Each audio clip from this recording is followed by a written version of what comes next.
everyone. Welcome to episode 41 of This Week at Shrouded, your essential podcast for all of the latest in Destiny 2. I'm A. Greener, your host, joined by my co-host tonight, Mr. Rect.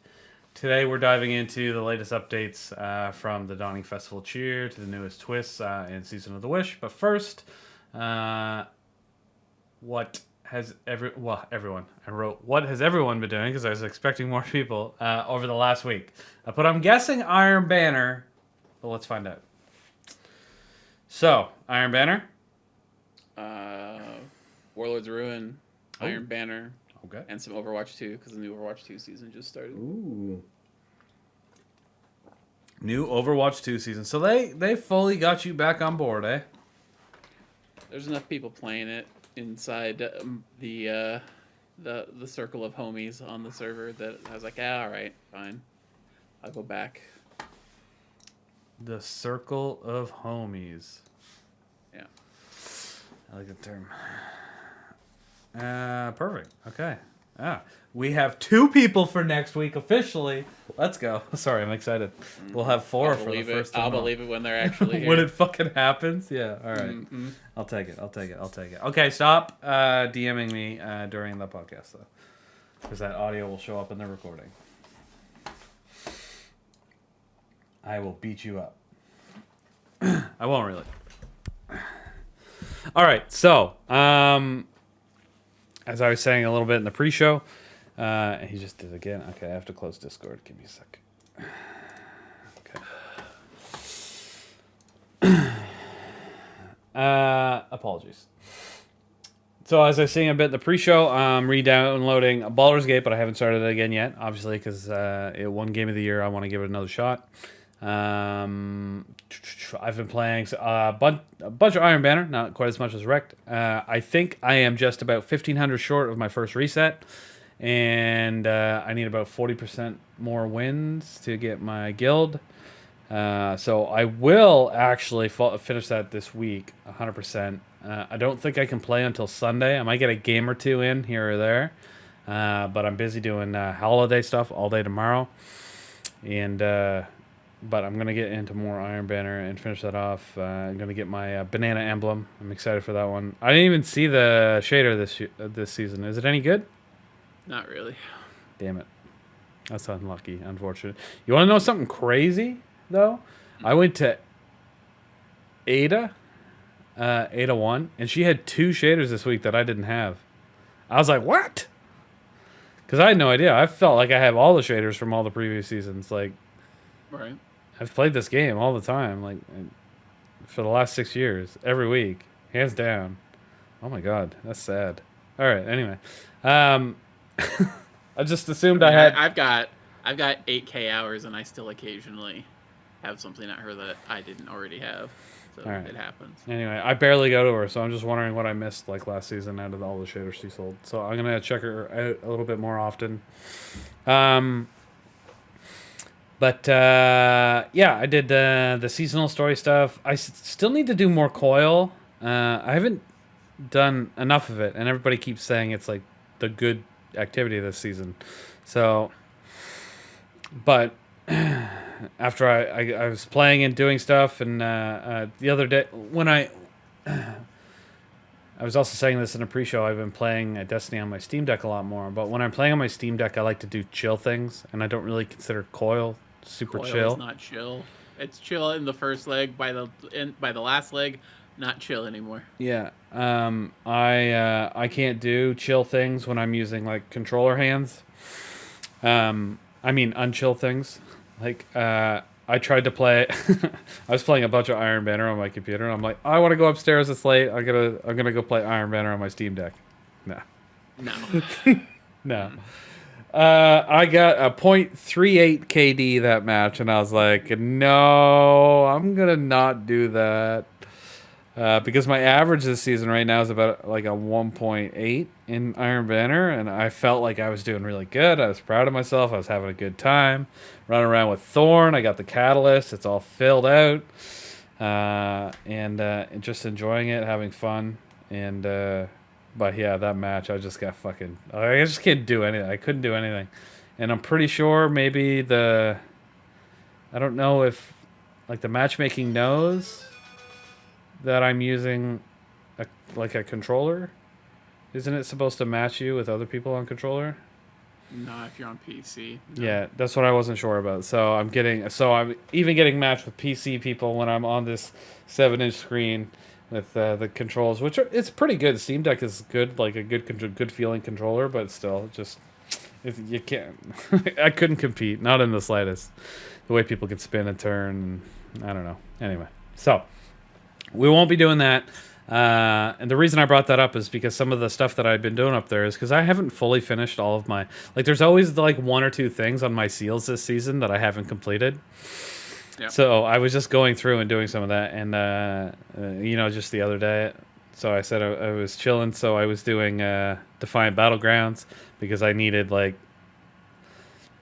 I don't know, 120 of those bonuses that you'd create during Defiant. Yep. I forget what they're called. Mm-hmm. So I needed a bunch of those. So I did that, and I did that out. And now, sometime soon, I need to finish. I need to do deep dives because I need to increase the reputation to 1 full max because I never did that. That's the last thing on that season's list. So I'm going to do that. And anyway, it's just chill stuff like that. So it'll be fun. I guess I can make deep dives not chill, but I'm probably not going to. Coil definitely is not chill. Also, when you go to do them, don't do them through... You need to have a fire team when you go in there, unless you're going to solo it. Why? Because there's people there. Do they leave after the first thing? Yes. Or? If something gets messed up, they will bail on you. Don't do it matchmade if you can avoid it. Get a couple of people to go with you. I can definitely avoid it. I've got a few people that would love to play with me. You know what I mean. Anyway, okay. I didn't play any other games this week, I don't think. Thinking. Nope, can't think of anything. Beautiful. Downloaded a bunch, though. But I haven't played any. So, we'll see. Yeah, I'm thinking about it. I'm thinking about getting that new Ubisoft game, that Avatar, Frontiers of Pandora game. As much as I've played enough Far Cry to not ever need to play a Far Cry game again, playing Far Cry as a 7-foot-tall blue alien on an alien planet. Yeah. Yeah. I mean, it's clearly just Far Cry with different avatars, right? Ha ha! Da-doom cheese! Da-doom cheese! So, every time a new Far Cry game comes out from Ubisoft, there's always a part of me that's like, ooh, go play that. So that's what's happening here. See, I never looked at any of those trailers and go, oh, that looks like an alien Far Cry. But I get what you mean when you say it. And I was surprised, to be fair, that game does look way better than I would have ever expected an Avatar game to look. Yeah. But it's still not even close to good enough looking for me to pay money for it. I'd pay money for it. I don't even think it's AAA cost. I don't think it's a $70 game. Oh, really? Is it on Steam? I'll check right now. It's on Steam. All right, hold on. Let me check. I was also looking at the day before. Maybe that's what I was thinking. The day before is $40, but yes. Oh my God! Lord. The game they delivered is not the game they were talking about at all. I watched one person stream for 10 minutes, and I was like, "Yeah, that's exactly what I was expecting, and not what they advertised." But I wasn't really hoping they were going to deliver what they were advertising, because the whole, a zombie survival MMO sounds good to me. That's kind of like Division-esque, but what I don't get is why doesn't Ubisoft just make that game? Buggy third-person Tarkov is not what I wanted to play, for sure. You mean less superior DayZ? No, nobody wants that, because that game is already bad enough. I forgot what I was looking for. Avatar. Avatar, Frontiers of Pandora.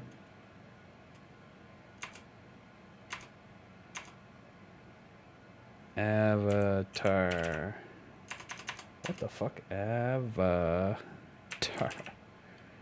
It's not coming up. Is it not on Steam? I was going to buy my PlayStation, so... Yeah, I don't think it's on Steam. It's a console thing. or it's exclusive to something else. Hold on. Avatar, Frontiers, blah, blah, blah, Pandora.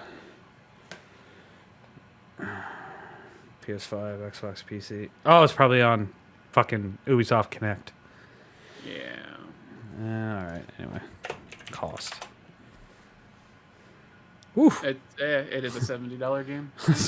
The Ultimate Edition is $169.99. Canadian. Did you hear the rumors that Rockstar's gonna launch GTA 6 base at $150? Not enhanced, not any Ultimate Edition. Base game, $150. And you know what? That's the rumor going around. It'll still sell 50 million copies. And a bunch of DLC on top of that. Yeah. Yeah, of course. Game prints money. I have actually been a little bit in the on the fence of games not increasing in price for like a long time. I know they jumped $10 recently with the new generation for certain games, but like you play a game like let's say a Witcher 3, Assassin's Creed Valhalla, really. Other games with that could potentially have 1, 2, 3, 4, 500 hours of content in them. Yeah. And you're paying the same price for a game that has 15 hours of content. I always thought that was weird. Yeah. I always thought that was weird. Because clearly a lot more resources and money went into one than the other. Not always. There's some 20-hour games that like full of like $150 million budgets, whatever, totally cool. But, you know, you would tend to think that a 10-hour game would be a lot less than 150-hour game. If they charged by gameplay hour and people had to pay what they would have to pay for some of those open world games with tons of collectibles, people would fucking flip out. I'm not saying that people would be like, okay, this game's only 10 hours, so let's charge $10. And it's just a random number. This game's 150 hours, so we get to charge $150. But I think game developers should have, like, I don't know, like a $40 or $50 window that they can kind of like fit within. That would be a little bit more reasonable of a concept for them without people just flipping their shit when it's announced that this game's $110 because its budget was $250 million, you know? But whatever. People would lose their fucking mind because that's the way gamers are. They're so entitled and annoying. It's crazy. They don't just see $110 and go, oh, I just won't play that game. They got to lose their mind on the internet for some reason. Instead of being, whatever. Yeah. So, okay, enough of that. Speaking of dollars for games, I wonder if I could just pay for 1 month of Ubisoft Plus and then just play Avatar and then leave. You absolutely can. I might do that and just pay the $15. I think so. I guess I don't know if do they include all their first party games day and date. Ooh. This particular one is advertised as part of it, so. Oh, okay. Yeah, then do it. Fuck, $15, 1 month. You might even find something on there that you want to play next month, and you only got to pay $30, and then you get 2 months full of gaming. Yeah. Holy smokes! Yeah. All right, so let's get into this IGN article. Everybody wants to talk about the elephant in the room, you know, all that stuff. Situational overview, baby. Layoffs. We all know about the layoffs. They recently laid off 100 people of around 1,200. Okay, perfect. There's a Sony takeover fear currently happening. So there's a concern among the Bungie employees about a complete and total takeover by Sony following acquisition in July 2022. So the current structure. If you didn't know or if you didn't read it, the board is split currently right now between Sony and Bungie representatives. Bungie CEO Pete Parsons serves as the tiebreaker. So dipshit Magoo is the tiebreaker on the board right now, which basically, if they did a vote that said, if Sony wanted to do a vote that said, we're taking over the board, there's equal amounts of people on the Sony side, equal amounts of people on the Bungie side. Pete is the guy that says, you know, he gets the last vote, and it sways in either direction. So obviously he's always going to vote for Bungie, unless somehow the Sony people, I feel like it'd be super easy for the Sony people to just overturn that because they would just go to one guy on the board and be like, if you vote for us, I'll give you $10 million right now. Problem solved. Right? Or is that illegal? Yeah. I don't know. Might be illegal. Might be illegal. I'm not a corporate lawyer. I don't know. Yeah. Okay. Anyway, so financial challenges. Oh wait, no, there was. Oh no, I missed the part that I wrote. So, meeting insights. A departmental meeting after the layoffs hinted at the possibility of Sony gaining more control. The board structure and performance. The shared board structure is reportedly dependent on Bungie meeting financial goals. Fail to meet these could lead Sony to dissolving the board and taking full control. Financial challenges currently is delays in the release of the final shape, so they must have known that was coming for a while. And the investment, because the final shape is getting pushed now to after the Sony fiscal year. So it's landing in June, and the Sony fiscal year ends in March or April, from what I remember. So that's a big, that money was likely in their financial targets for this year. So they have to try to make that up somewhere. So that's a huge amount of money. However, they wouldn't have had any of those targets in their next year's financials. So right. I'm sure Sony understands that and kind of is like, okay, we didn't get the money here. It's going to look bad to shareholders, but we'll have extra money next year. Hopefully. Anyway, we'll see.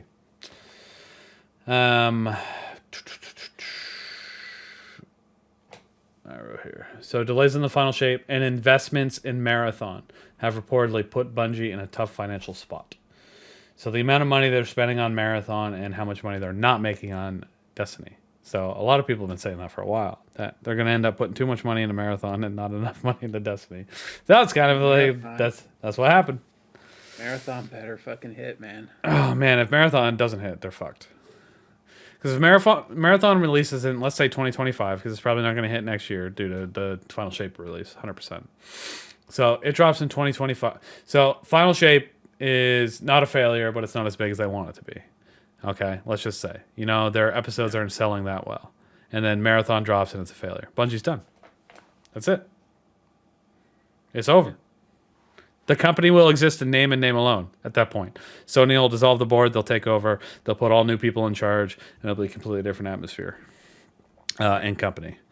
They might still work on Bungie or Destiny games or whatever, Destiny games Marathon, but it won't be the same. It won't be the same thing.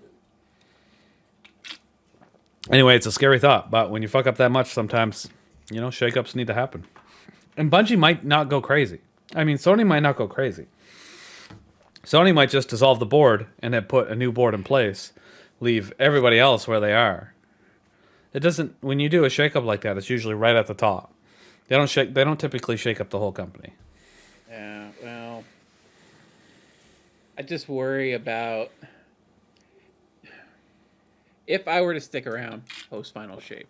Right? Yeah, because I feel like anybody who's not expecting population to fall off dramatically after the Final Shape concludes is just, they're living in a fantasy world if they're not expecting that. It's true. But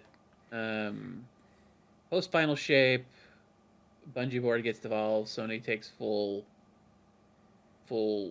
control over Bungie. I just worry about like the EAification of Destiny if I were to continue playing it. Like, bro, if I load into the tower and there's a big titty anime cell shaded waifu running around and fucking Nicki Minaj and a cat, I'm like, that's it. I'm out. I will punch my ticket and that'll be it. I will be done. I will be gone. Can't do it. I'll play every day. I just worry about that kind of stuff, man. Yeah, that's fine. Nothing that Sony owns screams that to me. And I play a lot of Sony games. Yeah. Obviously, they're a publisher and they need to make money. That's completely understandable and clear. But there's a lot of stuff. Like, there isn't a lot of things that I've seen that screams what you just said to me. That's like Sony backed. You're more than welcome to give me an example because I could definitely be missing something. Well, I mean, they could go a little bit more out there with some of their crossover stuff. Okay. Um, and things could get weird. So far, the Okay, crossover I stuff see has what you mean. been the aesthetic of the crossover stuff has Still been Destiny, yeah. it's still been Destiny, right? The other games that have crossed over and had stuff come into them, they've been a little less Destiny. Like the Shack stuff for Valhalla is it's a little weird. Is I, it? I gotta I never say, played it. Yeah. I gotta say it. You know, if you know who the Shaxx character is, you're like, I am definitely playing a Guardian in Valhalla, and this feels weird. So Fair enough. um, I like the sword capes from the Witcher set. I haven't bought any of them yet. I bought the I hunter don't know one. if, And it's I cool to don't know run if I'm around going with swords to. on your back. Love it. Yeah, it's cool. Yeah. Yeah. I'll wear it until the next cool one comes out. I'm not even wearing it right now. I'm wearing Iron Banner ornaments for fuck's sakes.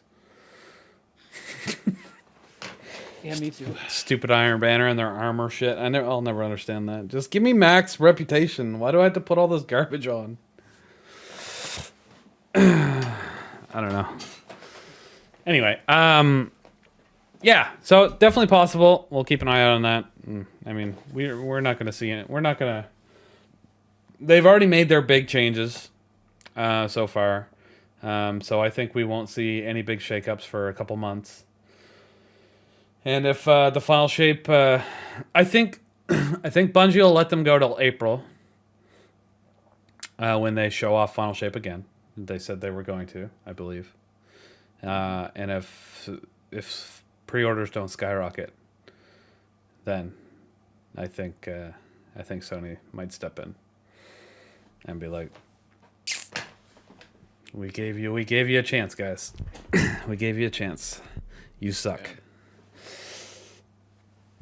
They might wait until the launch, like the full launch of the game.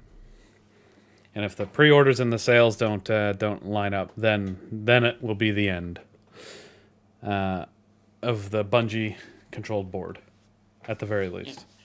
That might not even be a bad thing. Obviously, it's going to change the culture at the company, and it'll probably be bad for employees there. But will it be bad for the consumer? We'll never video know, to game be itself? honest, Who until it knows? happens. Yeah. Yeah. They might run it into the ground. They might make it what we all want it to be. No one really knows. Well, I mean, you keep saying that you think it was just a cash grab, but I think they wanted Bungie's expertise for other live service games. Oh, they absolutely did. That's 100% true. They did. I think in a world where listen, let's just spin foil hat theory crafting now, but I can totally see a world where Sony takes over Bungie, folds over their properties into just the Sony umbrella, and then uses Bungie to just run all the live service stuff that they have out there. Just under different umbrellas. Yeah, okay. Sony is like Bungie is the outsourced studio to get all those systems in place for all of their other studios that are building live service games, and that's that. Because like Destiny or hate Destiny, Bungie has done a pretty competent job up until recently running this live service game for a long time. Well, 10 years. You can't say that for anything else other than some MMORPGs. Definitely no. There's definitely no MMO looter shooters that come even 20% as successful as Destiny is. So even the big ones like Borderlands. The Borderlands Division. Like Division 2 was, I mean, it sold pretty good, but then it fucking died. Like, just right into the ground. No one else has come close in the exact same space as Bungie, so they're clearly doing something right. And then we had the superhero Bungie, or Destiny, that failed. So that was Marvel's, whatever. The one from Square Enix. Yeah. Everything felt like the interface was Destiny. The way some of the stuff, was bonuses on the armor and stuff was very Destiny-like. And I was just like, oh my god, what's going on here? But that failed too. So everything fails, but Destiny didn't. So yeah, Bungie definitely knows what they're doing. They've just been struggling lately. Anyway, I could see that. I would like to see that happen. The only thing that we know that Bungie's done so far is tell Naughty Dog that their multiplayer game sucks, and to just scrap it. So goodbye, factions. We hardly knew you, but goodbye. Anyway, so let's continue moving on. So there was some cost cutting measures put in place, much like every company in the world this year. I gotta keep saying it to people. Cost cutting measures everywhere, everywhere, everywhere. I just went to a Christmas party last night. They're probably not gonna have a Christmas party at all though, Bungie. But anyway, we at least we still had a Christmas party. But we went to a Christmas party last night, and we weren't allowed to invite our spouses this year. Cost cutting measures. Isn't that sad? I was so sad. But I mean, we also laid off a ton of people in July. So just to be clear, I'm not comparing not being able to invite my spouse to the holiday party to what Bungie's gone through. I work for a company that's global. It's 30 times the size of Bungie, and we laid off like 6% of the workforce. So that's like, it was thousands of people. Like, so chillax, everybody. Okay, we're good. Yeah. So did my company. My company laid off a bunch of people. Yeah. My company employs 40,000 people. So when we lay off, when we have a 1% layoff, it's a lot of people. That's a lot of people. It's 400, to be exact. Wait, is that right? Yeah. Okay. I was like, wait, is that right? My brain melted for a minute. Okay. Anyway, so yeah, I guess that was rude. But anyway, so personal benefit cuts. Apart from layoffs, Bungie has implemented a hiring freeze. That's pretty normal. Reduced travel budgets, pretty normal. Eliminated bonuses. That sucks. We didn't have our bonuses eliminated this year. So it sucks, but it's actually normal. It had the Yeah. same thing happen to my company. They eliminated bonuses and froze pay. No pay raises for like a year. I don't like that at all. Inflation is crazy right now. You got to give your people pay raises. Anyway, delayed events, fair, and cut back on morale boosting activities. That sucks, but cutting back, you should still have them. So hopefully there's still some in place, because that stuff's really important. Really important, especially when you're going through something like this. You need morale boosting activities, absolutely. So It's certainly important for some people. I fucking hate them. Whenever my company has one of those things, I'm just all I can think about is the waste of the day that I'm gonna have. you're just a grumpy old man, dude. All right, performance bonuses. Only the minimum contractually obligated bonuses will be given this year. Sorry. In contrast to previous years, higher bonuses. Okay. Wow. Nobody hit their goals, so what kind of bonuses are you going to be getting anyway? Well, executive pay is primarily bonus driven, and there's different levels of bonuses based off performance. So you miss a target, there's still a bonus. Yeah, but 40%. You miss your target by 40%, you shouldn't get a bonus. Just saying. You But would whatever. think, but Like, I don't hit my bonus unless I'm 80% efficient, based on the numbers I'm supposed to pull in. yeah, So they will but obviously executive- they want us at 100, but they'll still give us a bonus up to 80. But you imagine I only made it to 60? Nah, fuck, no fucking way would I get a bonus. a lot of times executive level compensation is weighted on the bonus side. They don't have a lot of like base salary compared to what their quote bonus is. But people who throw that word around bonus like it's extra, but that's not what it is. It's here's your base pay, which is relatively small comparison to their overall compensation, and a matrix that says, hit targets. And here's what you could through these tiers. This is the additional money you make. Period. Right? It's not really bonuses, even though people who aren't in that world tend to think of it that way. But you know. Bro, no wonder executives fucking suck. What a shitty system. Well, I mean, No, they're encouraging executives to make choices based on money rather than intelligence. Oh Like, yeah, it's of terrible. course. Terrible. Terrible. You remember that guy that opened up that company and said he's gonna pay the minimum wage at his company is gonna be $70,000, and then everybody said he was gonna go out of business. I forget what it's called, but anyway, it's some company.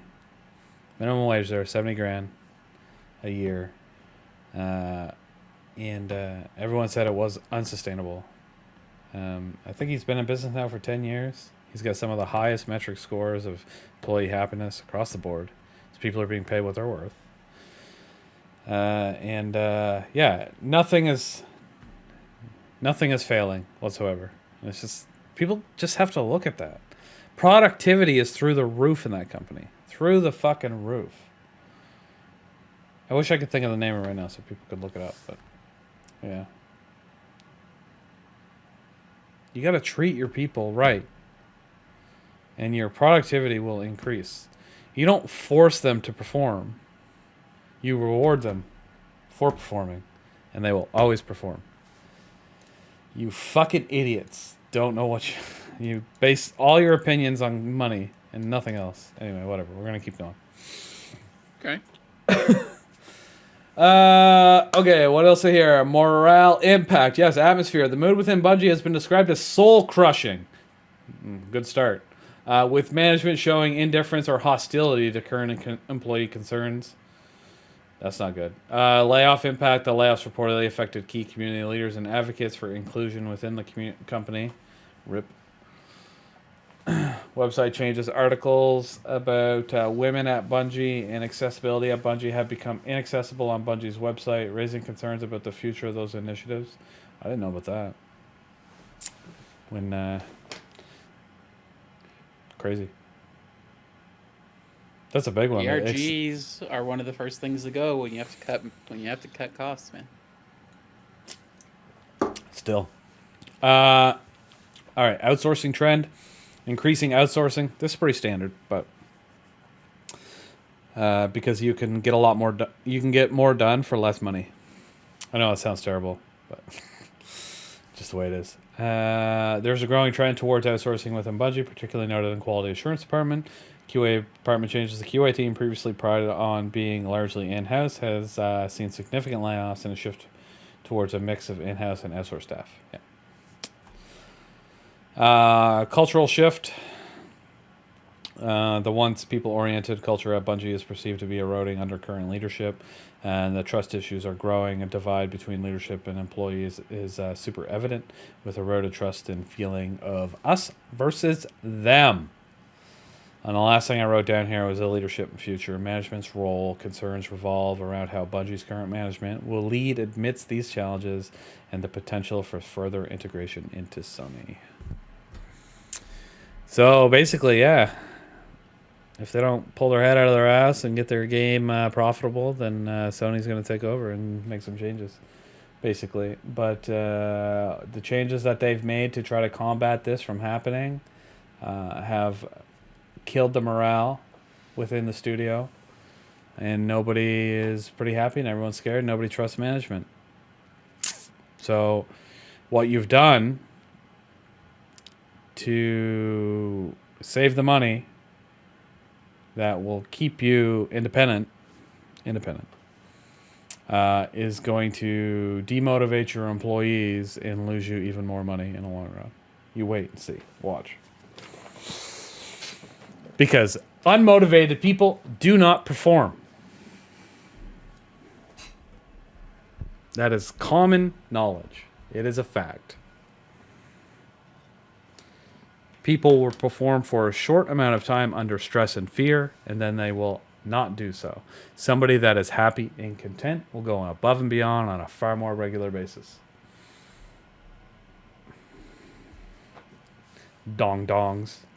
All right, we're done with the thing. Unless there's anything else you want to talk about in there. No, I think we covered it all. All right, perfect. Let's continue on then. Let us continue on to start. We'll head on over to update 7.3.0.1. We'll start off with activities in Crucible. Sound effect resolved an issue, caused delay. Sound effects when depositing crests at a high value beacon. I don't think we have to worry about that anymore. Nope. Nope. Score calculation. Fixed an incorrect score to win value. And a revive mechanism addressed a bug preventing player self-revives in modes where reviving is enabled. Cool. This is in the tower. Spawned issue. Fixed a bug causing players to spawn outside the playable area in the tower hangar, restricting access to other tower areas. Ooh, Eververse store issue. Oh no! Resolved a crash triggered by inspecting items in the Eververse store. Whew. That's not good, Bungie. What are you doing? Man, you can't sell shit if nobody can look at it. That's right. Oh, brutal. All right, so we got some Crota N thing fixes here. There's a challenge completion that fixed a bug where players were unable to complete the All for One challenge. I remember talking about that. So that seems... Did they actually fix it this time? Well, they broke it when they were trying to fix the bug on Crota's End that would allow you to boot Crota off the edge of the map. So Yeah, I knew they broke it. But so, I mean, I already had the All for One challenge, so it was fine for me. But For you. you know, Right. now it's apparently available for everybody again. Okay, all right. These two are for Riven's Lair. Loot distribution address an issue where only the first player to interact with the end rewards chest was receiving loot. Oh my god, that suck. Encounter progression resolved a bug where the encounter would not properly progress after defeating the Ward Weavers. That's good. It's important because that's the boss in there. If you can't progress, you lose. All right, general updates. Area transition issue. A fixed rare problem where transitioning between areas could cause the game to crash. Oh no. UI stuff. New light introduction resolved an issue where the player help messages were not displaying properly during the new light introduction. Okay. Cool. Fireteam Finder. Player details displayed. Fix an issue where player details were not showing in the waiting room. Addressed a bug affecting emoji use on console. Resolved a problem where these... leader details and leader info. Resolved a problem where these details did not appear in a search. And PlayStation Plus issue. Corrected an issue where the Fireteam Finder appeared active for players without PlayStation Plus. Oh my goodness. You gotta play for PlayStation Plus so you can play with people. So Fireteam Finder doesn't make much sense. Okay, next is gameplay and investment. What? All right, whatever. Gameplay. Armor fix. Fix an issue with arc and kinetic or strand. Weapon surge armor mods caused errors occasionally. Sorry. Weapons. Oh, okay, I see. Gameplay investment. Okay, it makes more sense the further down we get. Okay. Weapons next. Monte Carlo weapon resolved an issue where the Monte Carlo was not granting a full melee charge upon activating its Monte Carlo method with certain melee abilities equipped. Deconstruct descriptions. Fix a discrepancy in the descriptions between deconstruct and enhanced deconstruct. Oh my god. The ability Nova Warp address an issue where fully charged Nova Warp attacks could disrupt the functioning of some moving objects. I don't even know what that means.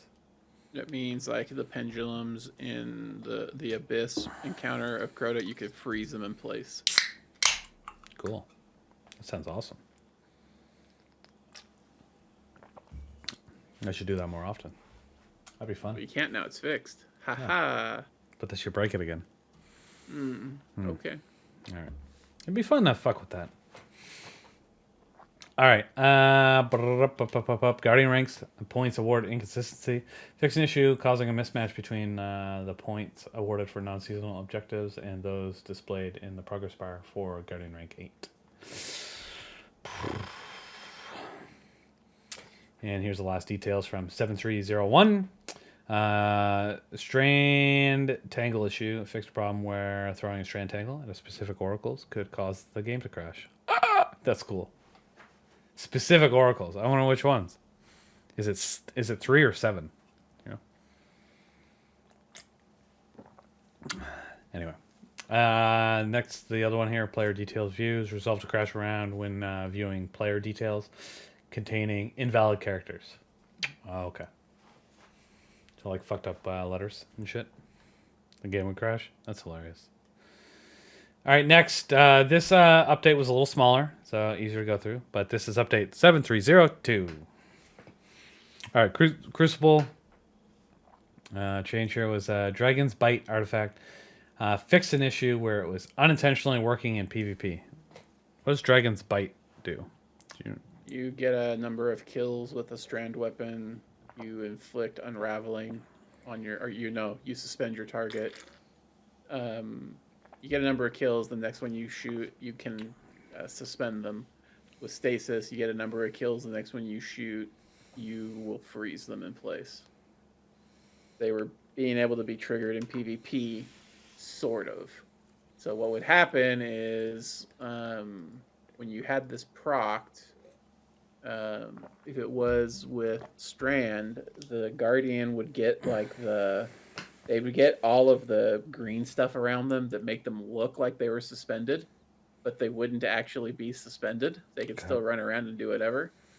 Likewise, if somebody was frozen by this ability, they weren't actually frozen in place. They could run around. On their screen, like their gun and their hands and stuff would appear to have been covered in stasis shards, but they could still run around and fight like normal. That sounds like something they should have left too. That sounds fun. No, I get it. It's interesting stuff. That's cool.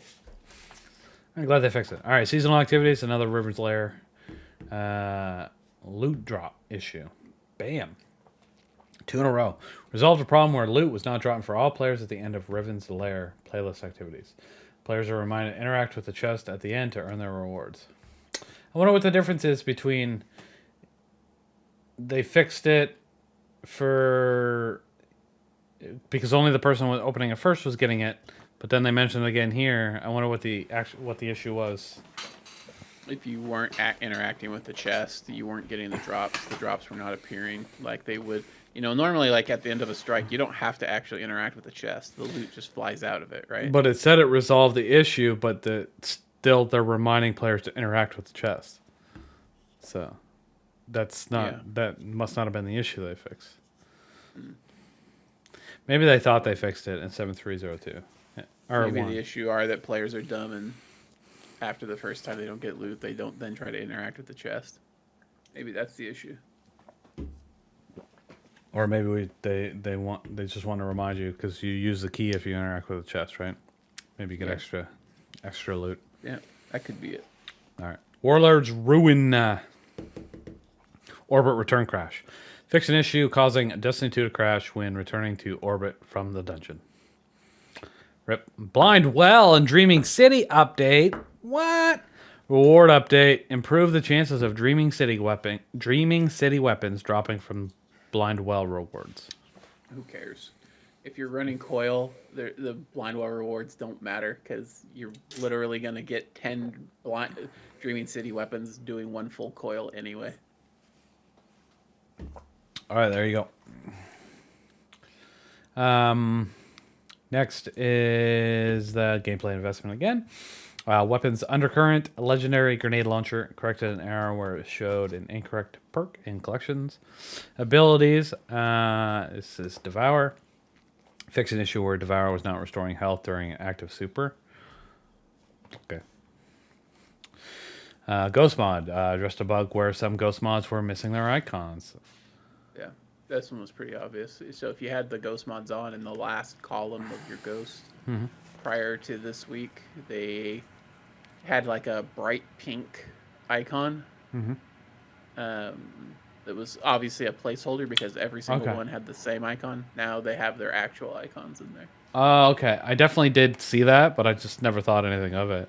I just hovered over it until I found the one I wanted. But that makes sense. Me too. It wasn't, it was the fact that they were all the exact same icon that clued me into, oh, this is probably a placeholder. Because when you see like, if you're playing like multiplayer games that have like downloadable content, it's pretty common that if somebody like doesn't have a texture or something downloaded for a particular thing, they just see some like super brightly colored placeholder texture there, right? Normally like a bright pink thing or a bright green thing just sitting there. So as soon as I saw that, I was like, oh, shades of Gary's mod days. Okay. There you go. That's funny. So those are both patch notes. The last thing we have left is the TWID. The TWID, baby. So we can get right into it. Get rocking and rolling. Okay, so number one on the list is the Dawning preview. The event overview. The Dawning is a festival where players bake cookies. Did you read it? I'm gonna get to this in a minute, but the Great Dawning Bake Off. It's like, did they steal that from us? Sorry. I mean, listen. The key difference is that ours is better. Unlike our Bake Off. I mean, in our Bake Off, you don't have to go around murdering every sentient creature you can find, so you can gather ingredients for your cookies from their dead, smoking husk, and then cook them into something that you're going to feed to a bunch of different people all over the system. Okay, hold on. No. The Great Dawning Bake. They have a bake your own cookie challenge. Oh, did they? Did they have something for? We're gonna talk about it in a minute then. I thought maybe you had already read it. Yeah. No. All right, we'll get to it in a minute after we do the Dawning preview. Okay, so the Dawning is a festival where players bake cookies using ingredients collected from defeating enemies and completing activities. The Eve is Holiday Oven. It's you get a little tool in your inventory. This is a tool for baking found in your quest tabs. That's right. It's not in your inventory anymore, is it? Right. I'm thinking of the olden days. Anyway, it's given to you by Eva Levante for like every other event. The baking process: collect Dawning essence, ingredients to create treats like the Galler Doodles and the classic butter cookies. Then you gift those treats. These baked goods can be gifted to various characters in exchange for rewards. That's kind of like that's how it works. Obtainable with Dawning Spirit. Event upgrades are obtainable with Dawning Spirit. Upgrades enhance event rewards, allowing for Dawning weapons with extra perks, enhanced stasis snowballs, and offer targeted weapon drops. Stasis snowballs. I wrote a new mechanic, but where snowballs spawn? They're not new. I know they're not new, but They've been around forever. new mechanics for snowball spawnings are introduced, linked to eliminations with Dawning weapons or abilities. Okay, so they may be spawning differently than they have in the past. Okay. I don't really remember the line, but that's what I wrote. Maybe I'm drunk. If they're making us jump through extra hoops to spawn snowballs, the number of kills you have to get with snowballs better be reduced to. I did. It is written here. I got the twit up over here, and it says this year we updated the way snowballs are spawned. Eliminations using Dawning weapons or abilities will create a snowball spawn point where the enemy was defeated. They used to just have spawn points everywhere. Yep. Mm-hmm. Okay, this actually makes more sense because then you can add it to more. You can add it to more activities. Because I remember some of the earlier Dawning ones that didn't have snowball spawns everywhere. It was like just in certain activities because they had the spawn points. Like they would have had to physically place them, right? So if you do it this way with enemies, then ideally it could be in every activity other than Crucible. That's true. Not really looking forward to having to create my own snowball spawn points with Dawning weapons, but whatever. I thought about that too, but you can just use abilities as well. So yeah, get the bomb camera. I'm gonna grab my cold front and go kill things with its 4 native stability. You can't even use an SMG with 4 stability. Not even on mouse and keyboard anymore. You pull the trigger once and you're looking at the sky. Yeah, that's true. Terrible. All right, so a Dawning memento. So, super excited. Wait, stop! Don't go here yet. We just do this in order. Hold this thing up on your screen, please. The memento. Hold the TWAB up. Well, no, not the memento. I want you to pull up the donning armor. I got a bone to pick with the donning armor. Okay, hold on a sec. Is it only that one shot of them running that has the armor? That's the only one that's on Bungie's website. Oh, there's one at the top here, though. Hold on. I can show that. I'm not showing my screen, though. Share screen.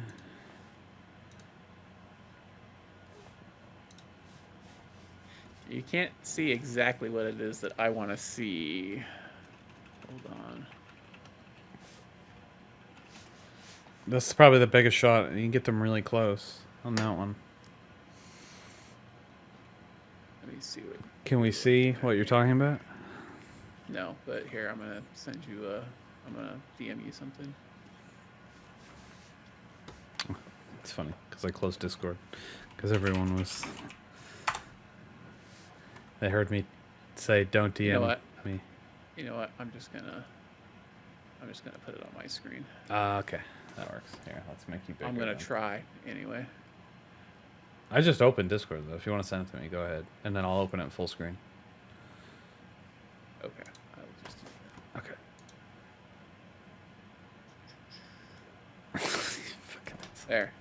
There you go. Pull this up on your screen. Yeah, a sec.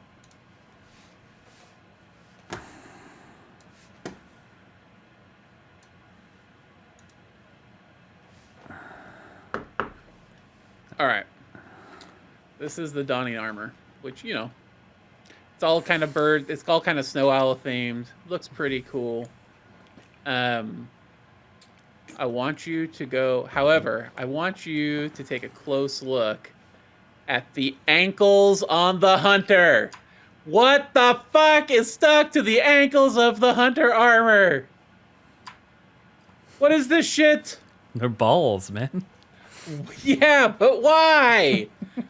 They don't exist anywhere on the other two characters. What the fuck is this? Now, I will tell you that I am highly interested in the cloak for the hunter this year because I like the snow owl theme that the cloak has. I think that's pretty sick. Oh, that does look good. I think that'll look good with a lot of other transmog. But I am not spending cash to have an armor set that comes with fucking puffballs on the ankles. It's fucking weird. And they're not even symmetrical puffballs. They're not even symmetrical. What the fuck? They wouldn't be in real life. I mean, they wouldn't be on a hunter because, you know, hunters also got them on their belt, which I can at least, you know, I can understand that they're going to be somewhere. But for the love of goodness gracious, why? Why just the one class? So dumb. That's funny. Anyway. All right, so we're gonna quickly show this tab here, just since we're gonna go to the memento now that he's wrecked his head, his freak out session over the ankle balls. Are you good? You need to get more out? Yeah, I'm good. All right, I'm good. No. All right, we're good. Okay, so the dawning memento. So I was excited when I read this and they announced it. So it's pretty much this basically confirms that we're going to be getting a new memento for every event. So that's really neat. I think the memento is a nice little addition to Festival of the Lost. The only change I'd like to see, like, maybe a stack of these mementos be able to be held, like 3. Like, you don't have to go crazy, but that way you can kind of save them if you really like it, but you don't have any weapons at the time that you'd really want to put it on. But other than that, I think it's a perfect concept. You know, it's probably going to be the same. Do some weird triumph, and then you get to farm them in some sort of activity during the dawning. They're gonna come out of the gift and return. It does say that right So there. You're right. Yeah. And I wrote it down. Which all right, let me. And unless they've patched it, it just means you know, spend some time in the science lab gathering materials.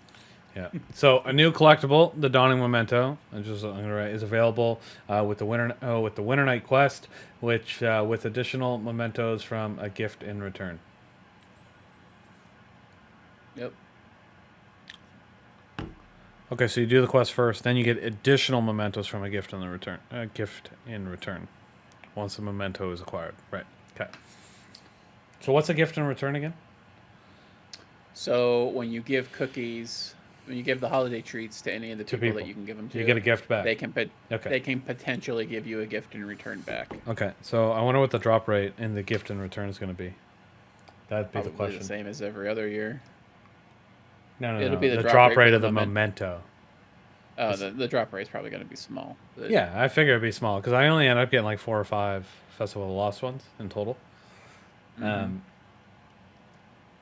I did enough to gild the trophy, so I mean, I guess that's not that many. That's like, I mean, the difference here is that if people really like the memento, there's going to be a metric ton of AFK farming going on. Farming the ingredients for Doodles. Zavala is going to go into a diabetic coma and gain 300 pounds this season.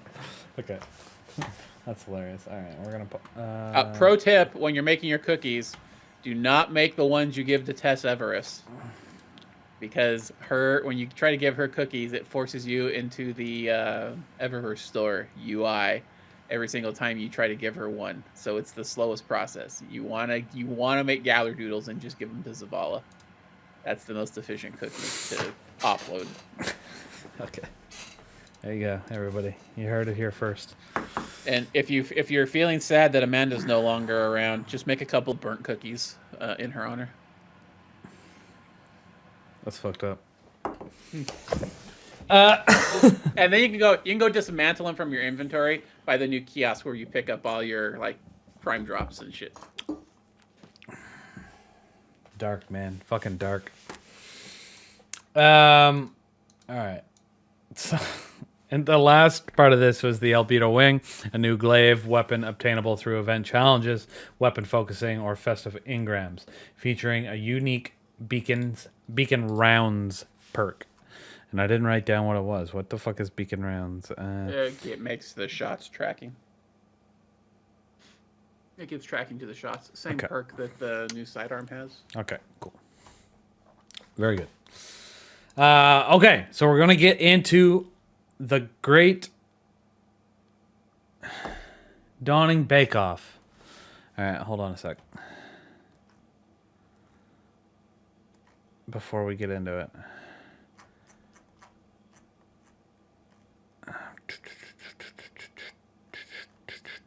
Okay. So, the Great Dawning Bake Off, basically ripped straight from the SGC and into Bungie. Okay, so the event concept is a creative culinary challenge outside of the game, encouraging players to bake desserts inspired by Destiny 2. Players are invited to make their versions of dawning cookies or other desserts inspired by the game, its characters, or their local region. Participants should share their desserts through pictures and videos using the hashtag Dawning Bake Off. Hashtag Dawning Bake Off hashtag. Prizes. Selected winners will be featured in This Week in Destiny update and receive special emblems, including the Art of the Week, Movie of the Week, and Draconis Trachoma emblems. So, a bunch of emblems. Submission reminder. Include your Bungie ID with submissions for identification. So this is really cool, and we can actually utilize this, I think, to motivate people to do the SGC one, because you tell them about all this other stuff that they can earn if they just tweet it as well. Smart? Yeah. Yeah. And they should also tweet hashtag Are You Shrouded with hashtag Dawning Bake Off.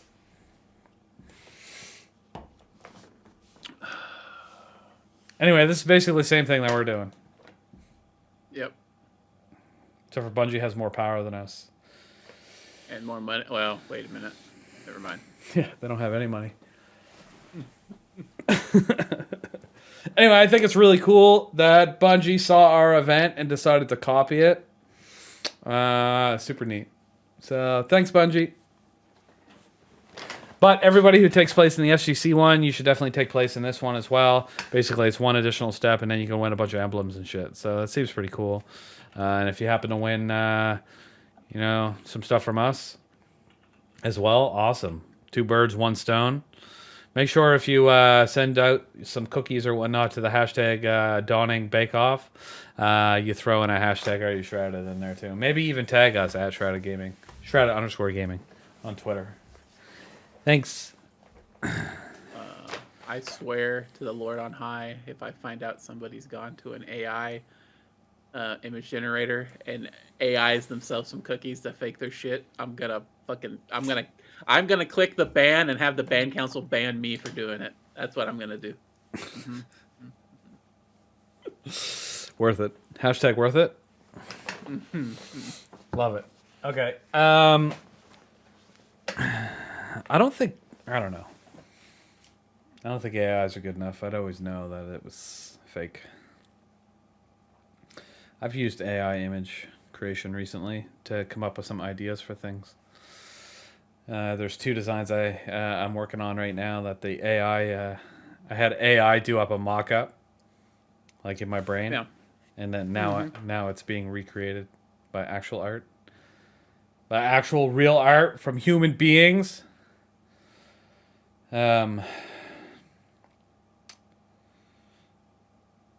They're not out yet, obviously, but they're coming. One is the 6-year anniversary logo, which you're gonna love, by the way.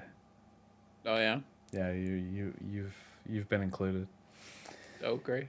Yeah, you and Gato, his avatar.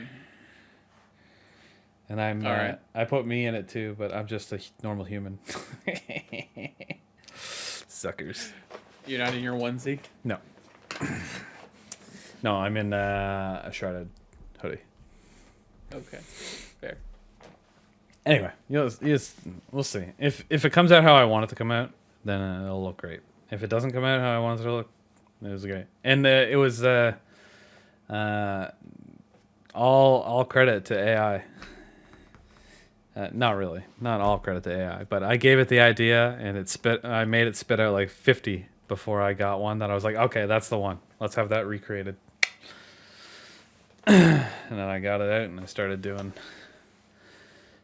sketches. Anyway, that'd be fun. Hopefully. And then I have another one for the metal poster we're giving away for Patreon. I had to come up with a general concept before it was being made into. Now we're. I don't know why I keep saying now it's being made. Now I'm making it into actual artwork. Yeah, I got you. Cool. Even if you could pass it off as artwork, there's always little indications. Like they're never perfect. There's always something wrong with them.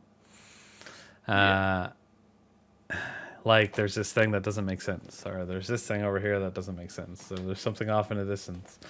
And I've done so many recently that it's like, yeah, give me this is it, and then I'll put a random bird in there or some shit for no reason, and then you'll ask it to do the same thing without the bird, and then it's a completely different photo. So it's like, well, while we were doing this, I just ran over to Being Image Creator and put in like a prompt, and it made me a Destiny cookie, but the Destiny cookie is holding a fucking Destiny gun. Like, I don't know why. I didn't ask for a cookie to be holding a gun, but it is. Here, you want me to show you the AI concept? Give me a sec. I don't know. Do I want to see this? You probably like it. You might hate it. Probably better than the tattoo art I got commissioned. You might hate it. But just give me a minute to find it. Oh, the anticipation. I should just make you wait. I mean, you could. Nah. Since I brought it up. Just give me a sec. Where did I fucking put this shit?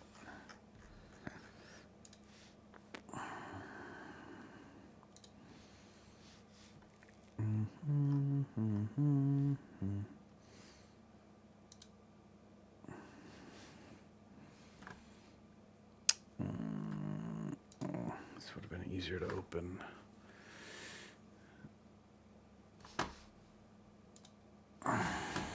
Okay, so here's the AI concept. Oh man, why won't it show this? Okay, let's just bring up the window. Yeah, that'll be fine. So here's the AI concept. So this guy shouldn't be here at all. I don't know who the fuck he is. This is Gato with his little monocle. This is you. Mm-hmm. Yeah. And this is me. So, and How then long did it obviously take you to get the 6. bot to give you one eye that was X'd out?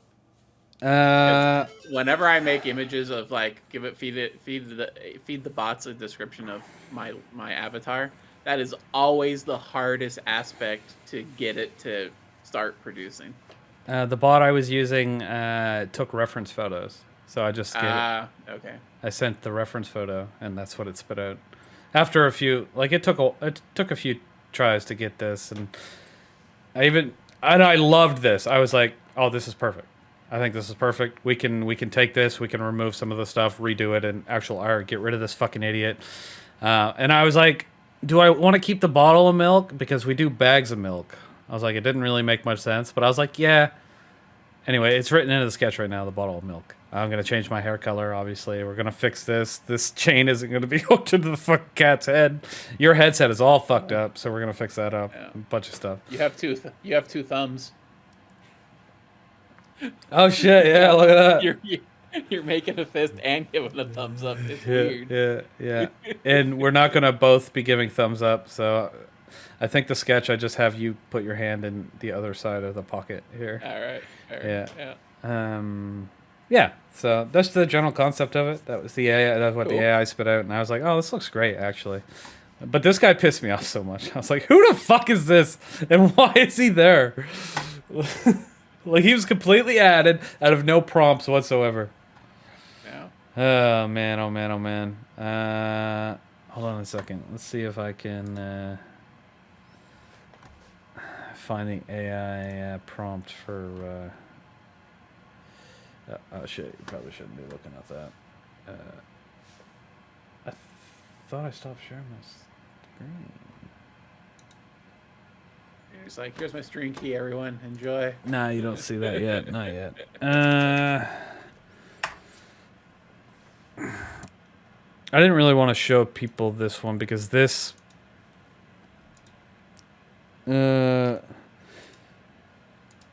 This one's going to be quite a bit different. This is just a basic concept of what we want to do.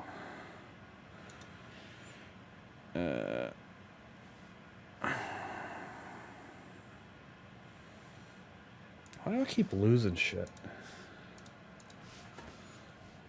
Why don't I save shit in the same place? For fuck's sake. I don't know, man. Where is that file?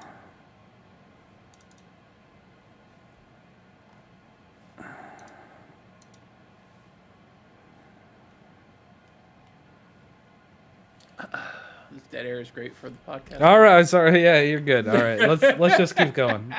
The other one's not that important. You can put it on the post show or the Patreon. Maybe. You're right. Dead air's terrible. Oh yeah. Also the people like listening to all that nonsense. Oh shit. Sorry, I muted my mic by accident. Yeah, I mean, you made the point about the dead air. Yeah, it was really good. Anyway, whatever. Let's continue on. All right. Yeah. All right, hold on. I see chat again, so I gotta make it smaller. All right, Season of the Witch. Launch updates. Nice. Wait, how did you know that's exactly what I had written down? Is that what's written down? Because I'm following along in the actual 12. Oh, okay. All right. Season of the Witch launch updates. All right. Blind Well updates. Difficulty and loot. Emphasis on increased difficulty and new loot from the start. Engagement frequency, not a weekly activity. Necessary return in week 6. That's Blind Well. So it's the only time other than week 1 that we have to go back to the Blind Well is week 6. So that was a few complaints online, and Bungie immediately just said, "Oh, sorry. Don't worry, you don't have to go back until week 6. All good. You can go if you want to, but you don't have to." All right.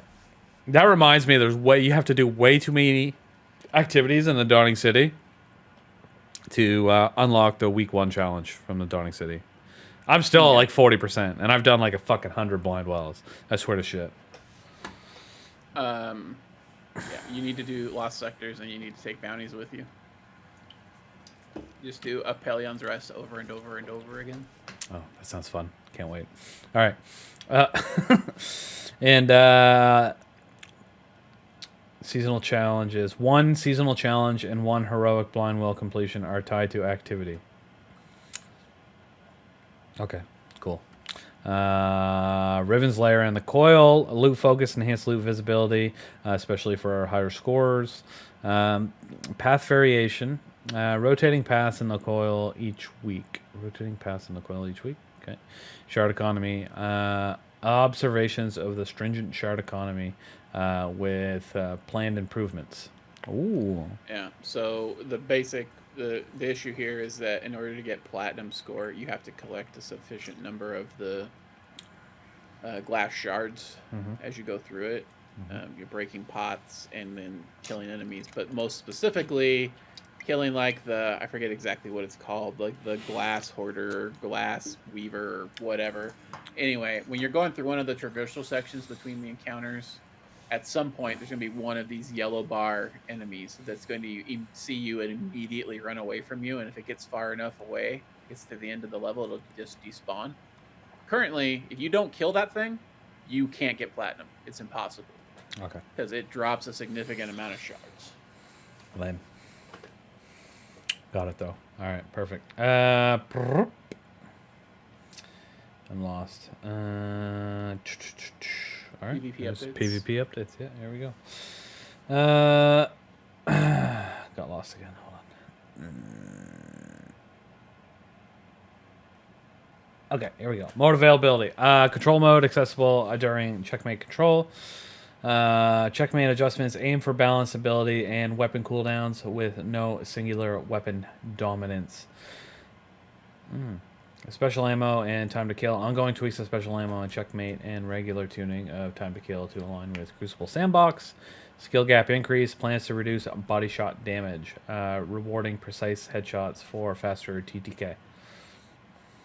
Okay. Map issues. Temporary disabling the Citadel and the multiplex maps in competitive due to spawn issues. Do you know what the spawn issues were? Just shitty spawns? Getting murdered? Spawn killed? That type of thing? Yeah, that kind of thing. Lame. So next part here is a new rocket sidearm. A new archetype to counter barrier champions, complementing this season's artifact. That's its role and function. That's what it says here. Let's pause here. The amounts of people bitching about barrier sidearm being the only barrier option. Do they not know what the Arbalist is? It doesn't even matter with an Arbalist. There are so many good sidearms in this game, and they take down champion shields so easily. If you have a buzzard with kinetic tremors, you don't even have to be close to him. You can be far away from him, trigger kinetic tremors, and that will pop his shield and keep him stunned for a good long while. You don't even have to get close to him. Most people that are complaining about it constantly say, well, that means I have to get close to them and I'm going to die. Well, fix your build or fix your skill issue. It's not that hard to get in close to a champion, especially now, especially with the amount of sustain Guardians have available to them to heal themselves. There is a ridiculous amount of ways to heal yourself in this game. There is no reason that you can't dodge in quickly after clearing ads to go deal with the champions. None. If you're mad about it, it's because you're one of the people that sits at the very back of the map and plays every GM using your scout rifle at the farthest possible range so you can't ever get shot. And that shit is fucking boring. So, learn how to play a different game. Now's your opportunity. Or, don't. Pull out your Wish Ender, your Arbalist, and set it back of the map. Be boring. It's fine. Nailed it. If you don't like barrier sidearm with the other options we have for anti-barrier, or the options you have to keep yourself alive, it is actually a skill issue. I'm sorry. I don't mean to be rude, and I don't mean to be elitist, but it's actually a skill issue. You're a skill issue.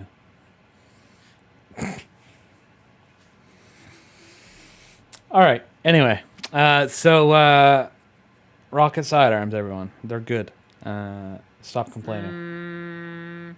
Oh, just there's other sidearms. Got it. Okay, sidearms can be good, is what Rex is saying. Stop whining about it. Okay, all right. Next.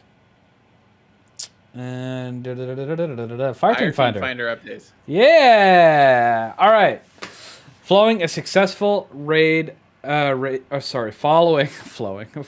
a successful raid stress test with 42% raid completion. It's actually not bad. The Fireteam Finder beta has been open for all activities. Performance insights. So new fire teams took an average of only 7 minutes longer than a pre-made to clear a raid. That's actually, to me, that number is huge. 42% is, it's not bad, but the ones that actually completed it, only 7 minutes longer. Pretty good.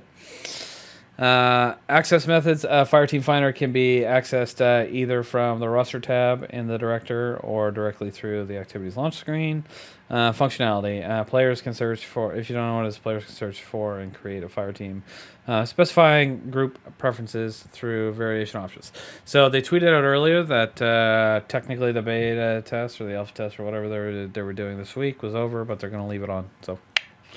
Because it must not be like shitting the bed completely. So good job, I guess, Bungie. Yeah, good job on implementing a feature that should have been in the game for 6 years. Yeah, well, yeah, okay. We can all look at it like that if we want to, but it's there now. And I've actually seen some people that I can't believe they don't know that Discord exists, but they're like, "Oh my god, I've never been able to play Bungie for real, and now I can play Destiny for real." That's like also a legitimate skill issue. Be nice. Not everybody knows about Discord. God damn. Savage. Or apps. Bungie apps. I mean, it is a skill issue, but you can say it nicer. Oh, okay. Oh, wait a minute. That's also a legitimate skill issue. You fucking asshole. All right. Warlords, Ruin Vests, and Pin. So players who explore Warlord's Ruin and emerge victorious, especially after obtaining the new exotic sidearm and confronting the Amhakara, are recognized. So completion of the Warlord's Ruin by June 3rd, 2024. We get the whole fucking season to do it. That's crazy. All right. Entitles players to purchase a reversible Warlord's Ruin vest and pin. I didn't look at the vest. Hold on. I'm not going to bring it up on the screen, but I'm going to look at it. Okay, it's a puffy vest. There's a gray one and a black one. Looks cool. It's the same vest. It's reversible. Oh, damn. I did just read it was reversible. Yeah. Fuck me. All right. Smart ass. Reversible. Also a skill issue. All right. Additional reward. Players who earn the Wrath Bearer title by the same date can also purchase the Wrath Bearer title pin. So by June 3rd, you can buy a pin. I never buy the pins, but whatever. If you want to, you can. These items are available in the Bungie store as part of the Bungie Rewards program. If you don't know what the Bungie Rewards program is, there's certain triumphs you can do in game. Those triumphs unlock the ability to purchase things on the Bungie store. So, yeah. All right, that's all the news, specific news we had to talk about today. That's the patch notes. We talked about the Bungie article that's doom and gloom and fucking disaster, and then we went over the TWID. That is Le Bungie news for... There's an animal. There's actually an animal. Oh, they do know one? Nice. All right, hold on. Chat. There's an animal. I never clicked the O. Must be Cosmo. Nice. All right, hold on. You gotta see the animal, chat. You gotta see the animal. It is mandatory. Mandatory. Mandatory.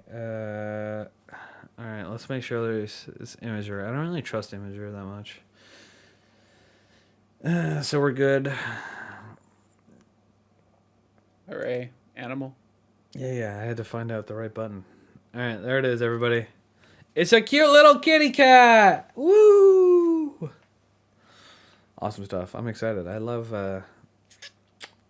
used to love all that stuff they put on there. It's fun. It's funsies. It's good to see it. Good to see it come back once in a while. Morale. Yep, agreed. Morale. No more cat pictures in the Twid. It's too expensive to take them. Too expensive. You're right.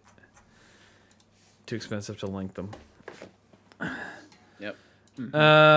Okay, so that is the stream. So let's finish off by, I don't know, plugging the Dawning event or some shit.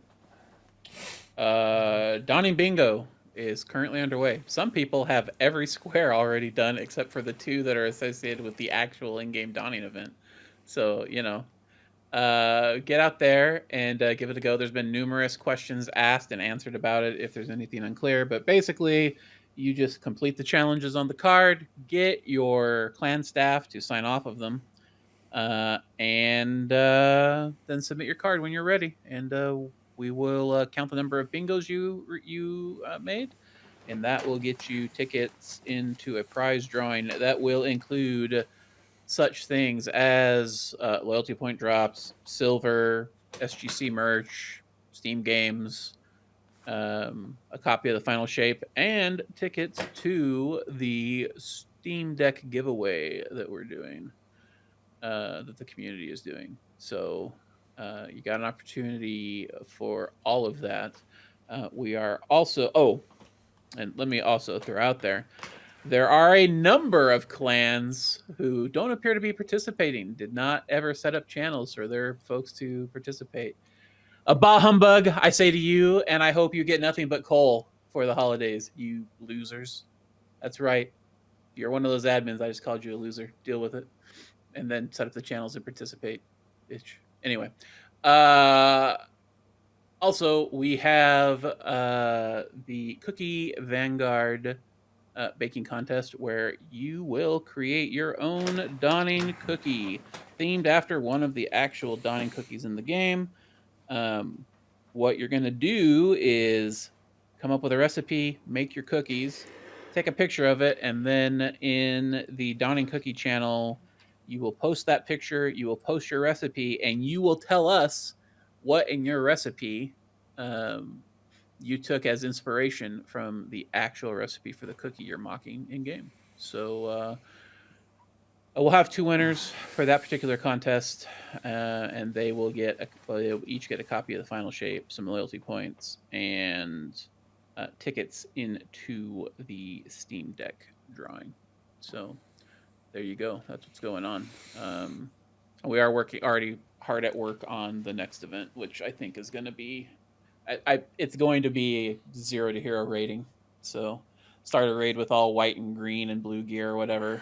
And then the only gear you get to keep as you go through all the raids, as you crawl through all the raids, is whatever drops. So that's going to be fun. Be a good one. It's going to be what's coming up next. So there you go. I need to plan that blind PvP match at some point too. I've wanted to do it for years. I've just never had the time. I think it'd be hilarious. You imagine doing 1v1 PvP without being able to see, and then having somebody direct you? That might be a little rough. Yeah. It'd be hard, but I think it'd be fun. And then once you got close, you'd be like, oh my god, a little bit to the left. Oh, to the right. Too far. Up, down, jump, run, grenade! Yeah, that type of shit. I think it'd be hilarious. Or it might be real boring and sucky. I'm eventually going to do it. It'll just be like a separate thing. It has nothing to do with any events or whatever. It's just going to be for fun. All right. Yeah. I missed the what? I missed the what? Oh. That event. We're doing it tomorrow. I'm just kidding. Not much to plug. You heard a lot about the Steam Deck giveaway from Mr. Rec. There's a lot of different ways you get into the draw. Initially, we launched it as a Patreon only thing, but I felt kind of bad, so we opened up some free possibilities of entering, which may have been a mistake because we haven't made any money on it, and I think we're gonna go broke. No, I'm just kidding. It wasn't that bad, but. So as of right now, there's 3 different ways to enter. The first one being patreon.com/Shrouded Gaming. No matter what tier you sign up for, basically you get entries into the tickets. The higher you go up, the few more entries you get. You can get maximum of 3 ticket entries from Patreon, though. So don't think you can be a Shrouded Unicorn and then just like automatically win. Besides, Shrouded Unicorn would cost the same amount as a Steam Deck, so you might as well just go buy the Steam Deck. So, just an FYI. Don't be dumb. We wanted a whole bunch of little tier subs. Well, I did anyway, to kind of help make up for it. It hasn't been super successful in that aspect, but if you want to do it, you're more than welcome to. Patreon.com/ShroudedGaming. I'll put it in the description. There's a lot of other bonuses in the tiers too, so read it out. Find out what you get. Don't let any of it go to waste. I find a lot of people do. They sign up for one specific reward, and then they ignore the rest of the stuff. Don't ignore the rest of the stuff. Enjoy it. Use it. Next, after that, there's not much. There's no streams going on this weekend. Next stream is Player of the Week on Tuesday. And then Wednesday, we have the EU Player of the Week, hosted by a rather fancy cat. Last week was the first one, or last Wednesday, so 2 days ago, was the first one that we did. And I think it went pretty well. It wasn't that bad. I watched Gatto fumble around how to stream for a little bit. He'll get better at it as he goes. But I think it was a pretty good attempt, except for the very first video he played was the wrong one. So that was kind of amusing. And it gave me PTSD flashbacks, but it's all good. It's all good. It was great. It was a lot of fun. So it was good to see somebody else do it. I haven't really ever got to watch Rec do it because every time Rec does it, I'm physically like out of town or something and busy, and that's why he's doing it.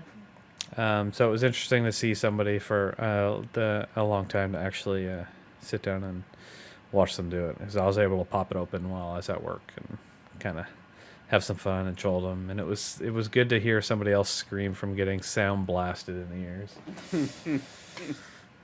So that was good. Thanks for that, by the way, Dro. That was pretty funny. I enjoyed it a lot.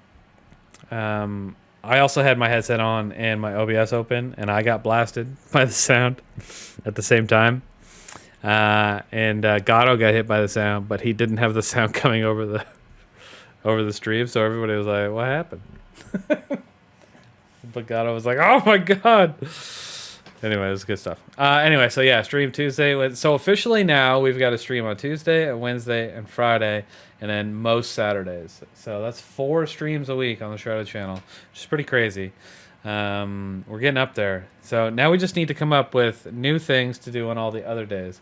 We'll have 7 days a week. No, I'm just kidding. I'm streaming. Anyway, check that out, though. Twitch.tv/ShroudedGaming. Please throw us a follow. Swing by us sometime. You can win lots of things. Like below in the chat, you'll notice that we're always giving away silver. In the description. We're always giving away silver. And you may wonder, how are people entering those giveaways? Well, that's through our Twitch channel and our loyalty point system and our Discord. So if you're not in our Discord, join up, shroudedgaming.com/Discord. If you are in our Discord and you still don't know what loyalty points are, your admins might know. Let them know. Or ask them. They might be able to answer that question for you. If not, you can ask a Shrouded admin. I think we all know what the loyalty points are, and we'll explain it to you. And we'll also call out your admin for sucking. That's about it right now, I think. Yeah, until next week, I guess. Here, I have an outro.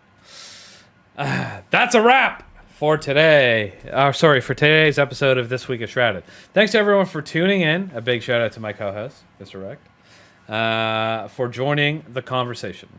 Remember, we're here every week to bring you the latest from the world of Destiny. We're always eager to hear your feedback. Please respond in the comments below. Nobody ever does it, but I figure it's because I never ask. And don't forget to like and subscribe. It feels so stupid to say that shit, but I was watching. I read an article the other day. It's like you get 400% more engagement if you actually say it, and that's why people say it. So you have become a real YouTuber today. Yeah, comment below and like and subscribe, you bastards. No, there's no way anybody made it to the end of this video.